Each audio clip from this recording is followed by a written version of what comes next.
7절입니다.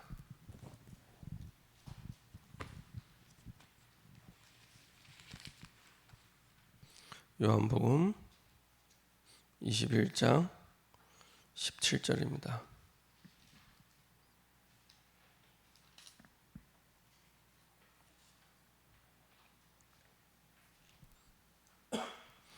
요한복음 21장 17절 같이 한 목소리 합동하겠습니다.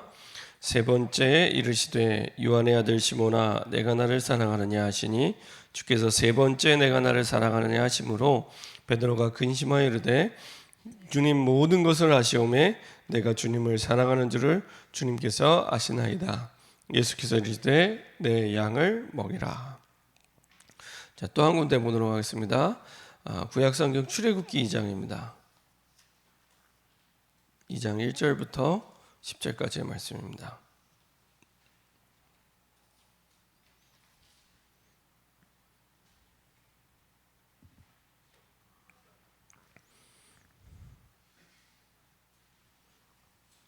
출애굽기 2장 1절부터 10절까지 교독하겠습니다. 제가 먼저 읽도록 하겠습니다.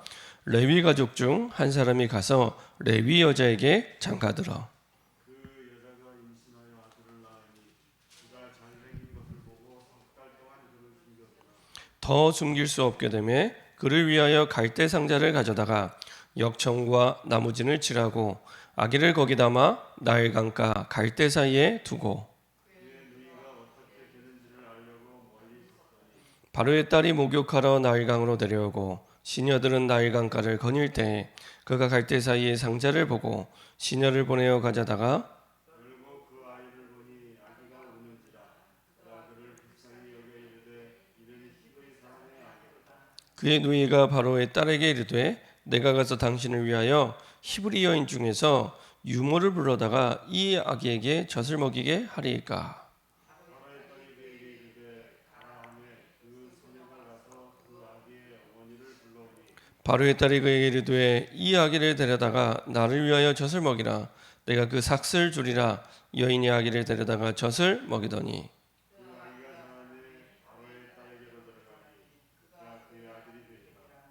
그가 그의 이름을 모세라 하여 이르되 이는 내가 그를 불에서 건져내었습니다 하였더라. 아멘. 자, 한번 기도하고 말씀을 들어가겠습니다. 참 좋으신 하나님 감사드립니다. 우리에게 복음을 주셔서 우리 인생의 모든 문제를 끝내시고 영원한 복의 근원이 되게 하사 우리에게 영원한 언약을 주셔서 인도받을 수 있도록 언약의 여정을 걸어갈 수 있도록 인도하여 주심을 감사드립니다. 이것이 우리의 당대에 끝나는 것이 아니라 우리 후대에게 주님 오시는 그날까지 영원히 지속될 수 있도록 우리에게 먼저 성령의 충만함을 부어주시옵소서. 우리에게 주신 생명의 복음의 증인으로 변질되지 않는 주의 복음의 언약의 증인으로 서서 우리 후대들이 우리보다 더 큰 믿음을 가지고 언약의 여정을 걸어갈 수 있도록 세계 복음화의 주인공으로 설 수 있도록 인도하여 주옵소서. 우리에게 후대 앞에 언약의 증인으로 서지 못하게 하는 모든 불신앙과 흑암의 세력이 권세는 주 예수 그리스도의 능력 이름으로 완전히 결박받고 떠나가게 하시고 하나님이 주신 언약 따라 주신 말씀 따라 그대로 보여줄 수 있는 증인으로 서게 허락하여 주옵소서. 감사드리며 예수 그리스도의 이름으로 기도합니다. 아멘. 오늘 함께 나눌 말씀 제목이 눈에 안 보이는 삶입니다. 눈에 안 보이는 삶입니다. 그 예배를 전 세계에서 가장 많이 드리는 유대인들이 세계의 지식 세계를 완전히 장악했습니다. 그리고 세계에서 헌금을 가장 많이 하는 유대인들이 세계 경제를 장악했습니다. 간단한 것처럼 보이지만 그 예배 그리고 헌금 그리고 여러 가지 중요한 영적인 원리들이 사실은 눈에 보이는 모든 부분들을 올바르게 정복하고 다스리는 중요한 발판이 되는데요. 특별히 신명기 6장 4절부터 9절 보면은 모세가 후대를 향하여 어떤 중심을 갖고 있는지 잘 나타났습니다. 너희들이 집에 들어갈 때든지 나갈 때든지 손목과 이마와 그리고 문설주에 기록해서 앉을 때나 쓸 때나 그리고 모든 때에 우리 후대들에게 주의 말씀을 강론하도록 말씀이 전달되고 그 속에서 포럼이 되도록 말씀하고 있죠. 이 신명기의 신자가 납신자입니다. 납신자. 그래서 우리 후대에게 완전히 각인되도록 이렇게 말씀하고 있습니다. 특별히 오늘 봤던 이 출애굽기 2장 같은 경우에도 단순히 모세를 왕궁에 들여보냈다 이 정도가 아니라 그 모세의 어머니 입장에서 보면, 요셉의 입장에 보면요, 완전히 자기의 생명을 걸고 후대를 살린 겁니다. 그 소녀도 마찬가지죠. 왕명으로 아이를 죽이라 했는데 지금 2장 1절부터 10절까지 나타나는 사람들은 다 왕명을 어긴 사람들입니다. 그죠? 심지어는 그의 누이가 바로의 딸에게 이르되 내가 가서 당신을 위하여 히브리 여인 중에서 유모를 불러다가 이야기에 젖을 먹이게 하리까. 그러면요, 그 아빠 말을 조금만 잘 듣는 공주라면은 그 아이도 죽이고 이 소녀의 말도 뭐 혼을 내면서 죽이든지 감옥 들어가든 이렇게 됐을 겁니다. 왜냐하면 지금 왕명이 죽이라는 건데 히브리 이 아이를 살리라고 지금 유모를 불러올까요?라고 지금 말하러 간 거잖아요. 그러니까요, 하나부터 열까지 이 모세를 살리는데 그냥 되어지는 것이 없습니다. 그러니까 이 뭐 요게벳도 이 그 누이도 그리고 사실은 이 공주도 자기의 목을 걸고 이 모세를 살리고 드디어 모세가 왕궁에서 40년 동안을 이제 교육받게 됩니다. 사실 이 모든 것들이 하나님의 말씀 따라 되어지는 것인데요. 하나님의 주신 말씀 속에서 모세는 미래를 위한 준비되는 과정이 되죠.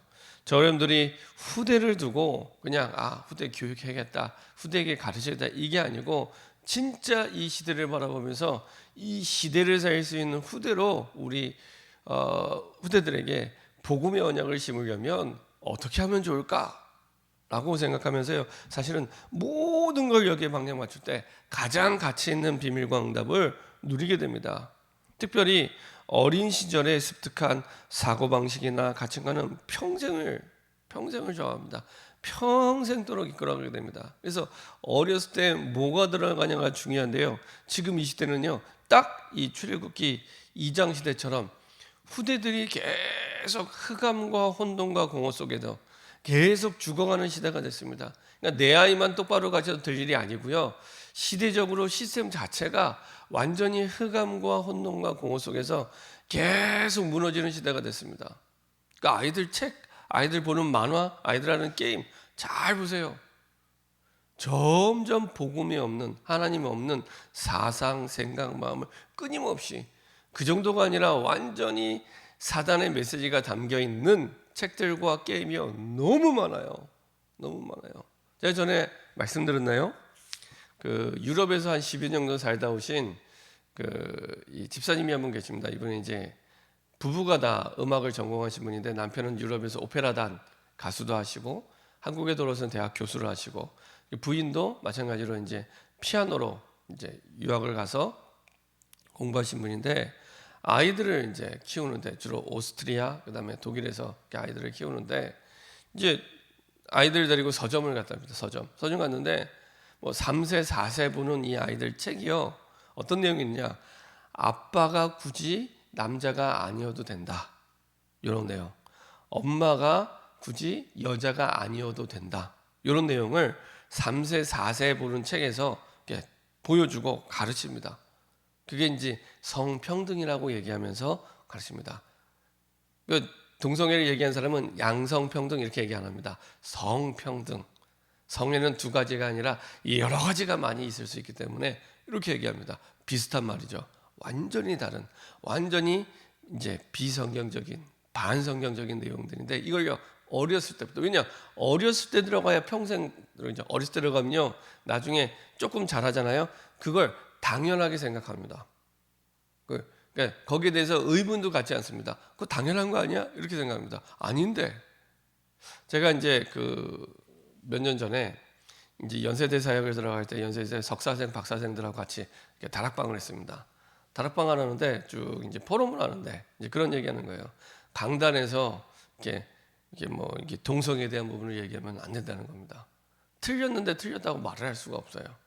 조금만 그런 분위기가 보이면 바로 게시판에 글 올라가고 항의 들어오고 대자보 붙고, 그건 뭐 굳이 자기 밥줄이 걸려 있는 문제인데 그 얘기에서 긁어부숨 낼 필요가 없잖아요. 근데요 그대로 그게요 그 사상 생각 내용들이 그대로 다 이제 들어가게 되는 겁니다.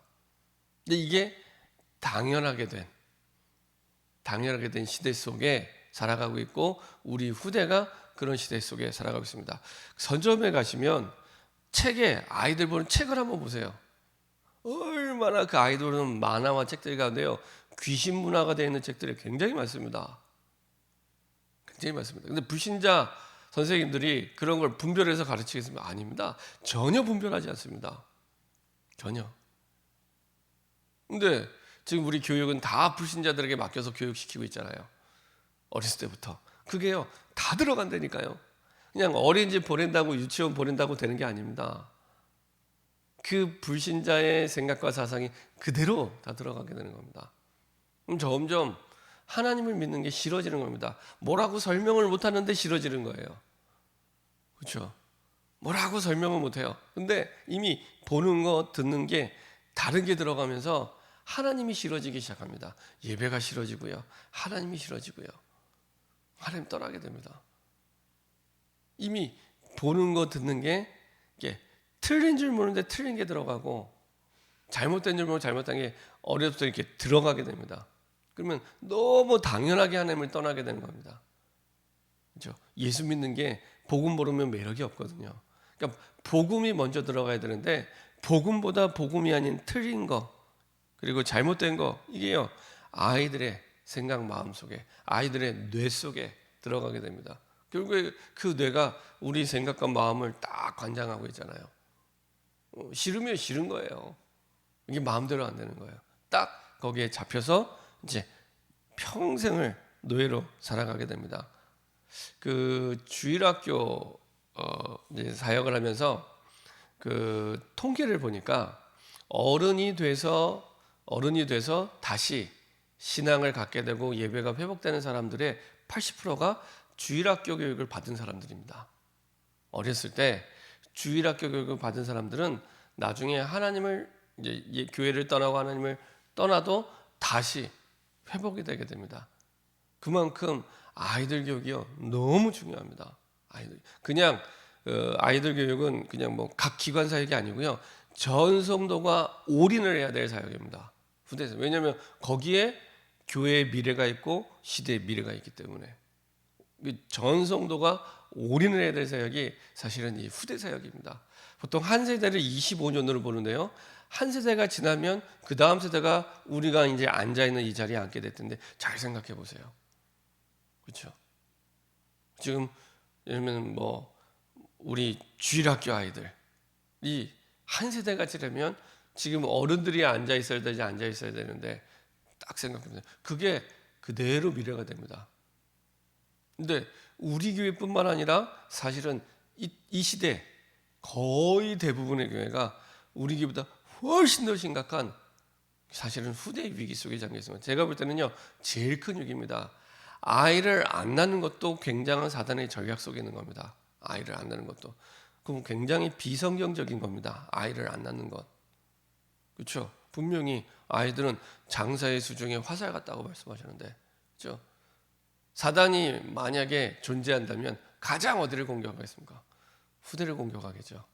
후대를 공격하는 것은 미래를 없애버리는 겁니다. 근데 저놈들이 나중에 정말로 나이가 들어서 아무것도 할 수 없는 그때 바라만 볼 수밖에 없는 상황이 되는 겁니다. 그렇죠? 그날이 도적같이 오기 전에 시급하고 중요하게 우리의 후대들이 정확한 복음 속으로 들어갈 수 있도록 돕지 않으면 나중에요 30배, 60배, 100배로 후회하게 됩니다. 이만큼 중요한 시간표 속에 하나님이 우리를 먼저 불러주셨습니다. 이 땅에 너무나 많은 아픈 부모와 아픈 자녀들이 살아가고 있기 때문에 이제는 굳이 뭐 이렇게 찾아보지 않아도 너무 많은 사람들이 아파하고 있어요. 가정이 깨져가고 있습니다. 전에는 아이들 가르칠 때 그 유럽에 있는 아이들은 그렇다고 그래요. 부모가 누군지 물어보지 않는답니다. 너무 자주 바뀌어서 부모가 자꾸 엄마가 바뀌고 아빠가 바뀌니까 이 부모가 누군지 물어보지 않는데요. 오늘 보니까 미국도 그래요. 근데 오늘 보니까 우리나라도 마찬가지입니다. 우리나라도요. 얼마나 많은 사람들이 이혼하고 있는지 지금은 더 이혼이 쉬워졌어요. 간통죄가 없어졌잖아요. 간통죄가 없어졌습니다. 이제는 막 불륜을 해도 이제는 뭐 마음 놓고 할 수 있을 만큼 돼버린 겁니다. 훨씬 더 가정이 깨지기 좋은 조건들이 사회적으로 제도적으로 갖춰져 버렸습니다. 그러니까요, 쉽게 이혼한다. 근데 그 아이들에게 오는 데미지는 평생을 트라우마로 남게 됩니다. 그렇죠? 어느 날 아저씨를 아빠로 불러야 되고요, 아줌마를 엄마로 불러야 되는, 계속 무너질 수밖에 없습니다.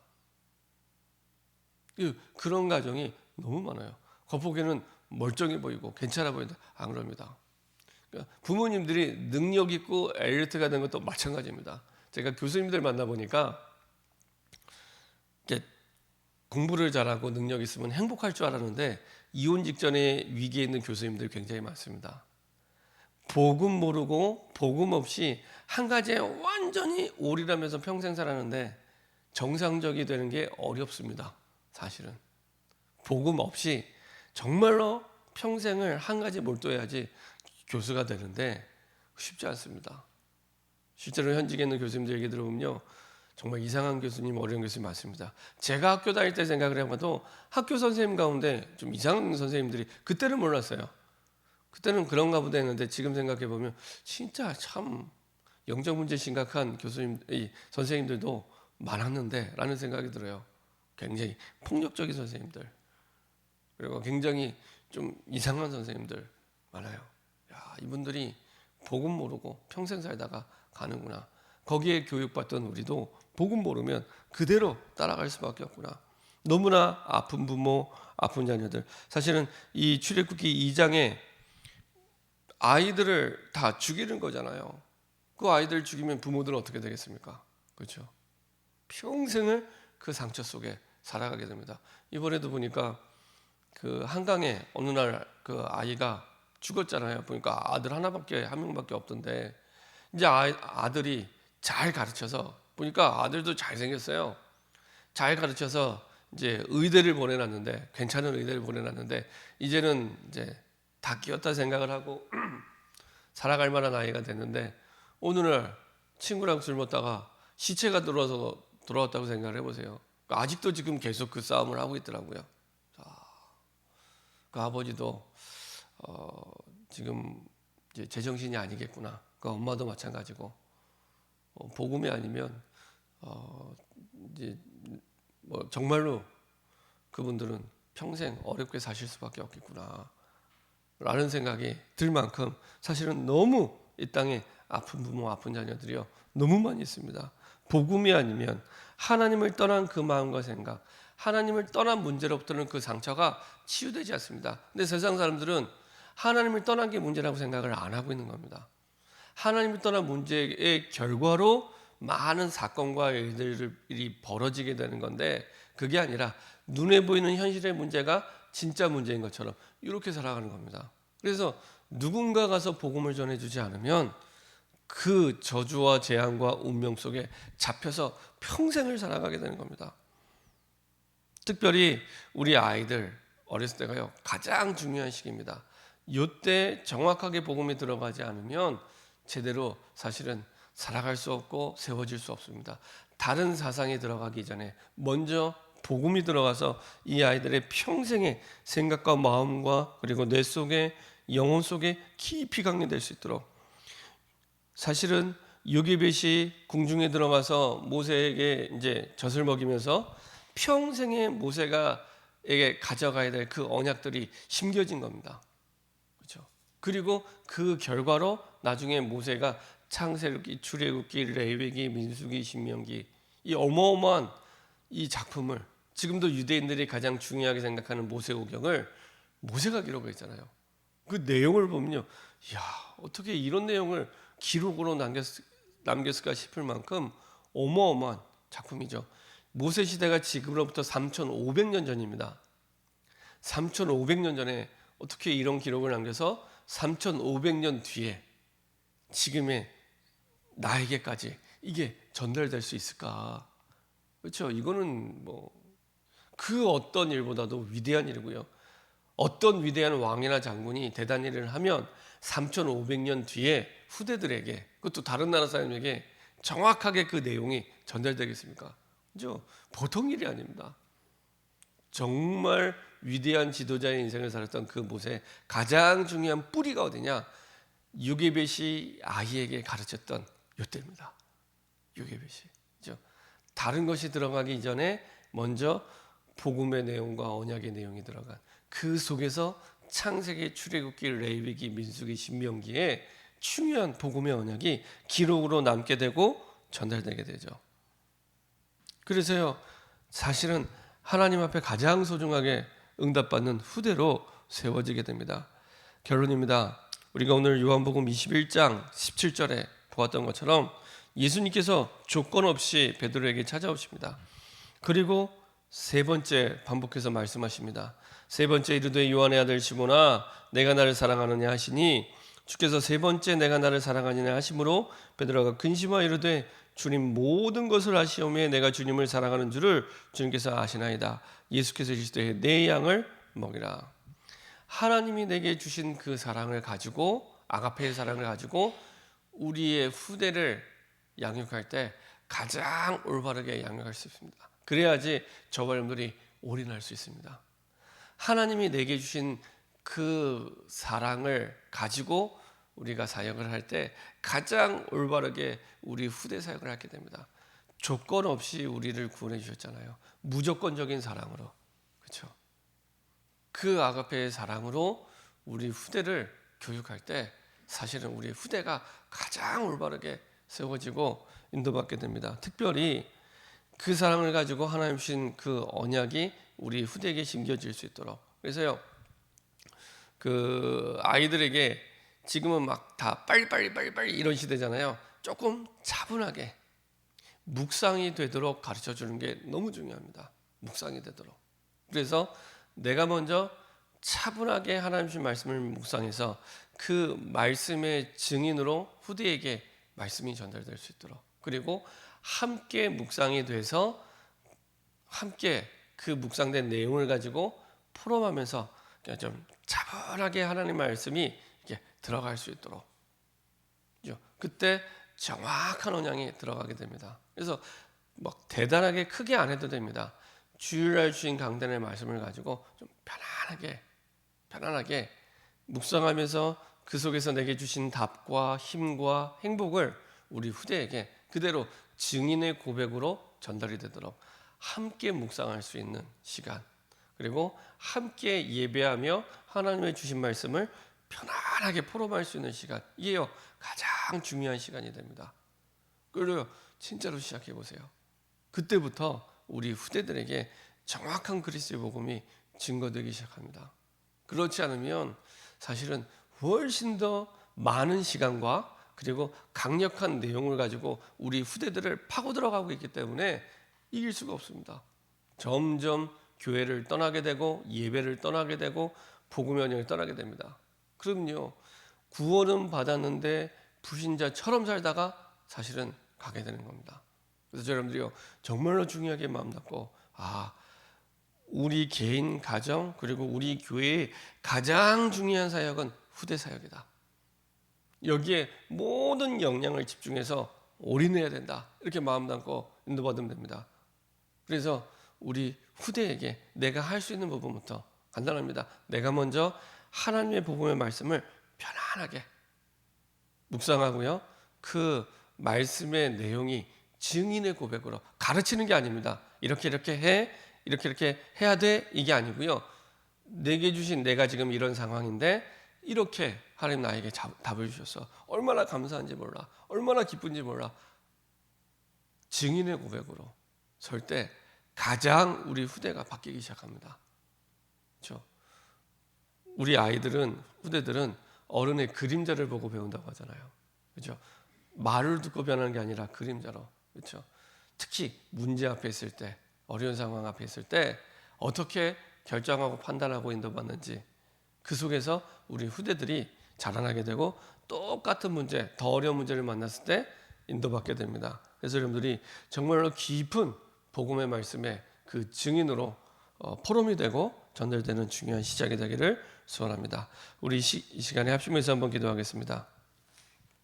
하나님, 우리에게 주신 그 말씀 한 구절 한 구절이 우리에게 답이 되고 힘이 되어서 깊은 묵상 속에 우리 후대와 포럼이 되게 하시고 가르치고 명령하고 설명하는 것이 아니라 내가 받은 은혜가 너무나 감사해서 내가 받은 은혜가 너무나 힘이 돼서 우리 후대에게 행복하게 증인의 고백으로 전달되게 하여 주시옵소서. 합심해서 한번 기도하도록 하겠습니다. 전능하신 하나님 감사드립니다. 하나님